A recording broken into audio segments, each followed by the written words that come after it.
জীবনের মূল্য একটি গভীর ও দার্শনিক প্রশ্ন এবং এর উত্তর ব্যক্তি থেকে ব্যক্তিতে ভিন্ন হতে পারে। তবে কিছু সাধারণ দিক রয়েছে যা জীবনের মূল্যকে সংজ্ঞায়িত করতে সাহায্য করে।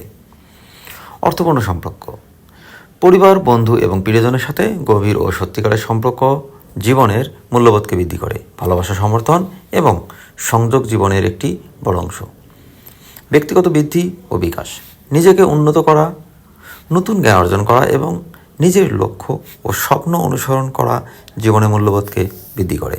অনুভূতি ও অভিজ্ঞতা, জীবনের বিভিন্ন অভিজ্ঞতা যেমন ভ্রমণ, নতুন জায়গা দেখা, নতুন সংস্কৃতি জানা এবং বিভিন্ন আবেগ অনুভূতি মানুষের জীবনের মূল্যবোধকে বৃদ্ধি করে।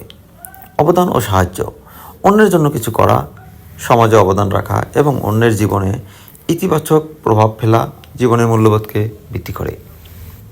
সুখ ও তৃপ্তি, জীবনের ছোট ছোট মুহূর্তগুলির আনন্দ উপভোগ করা এবং নিজেকে তৃপ্ত রাখা জীবনের মূল্যবোধকে বৃদ্ধি করে। আধ্যাত্মিকতা ও উদ্দেশ্য, অনেকের জন্য আধ্যাত্মিক বিশ্বাস বা জীবনের একটি বৃহত্তর উদ্দেশ্য খুঁজে পাওয়া জীবনের মূল্যবোধকে বৃদ্ধি করে। স্বাস্থ্য ও সুস্থতা, শারীরিক ও মানসিক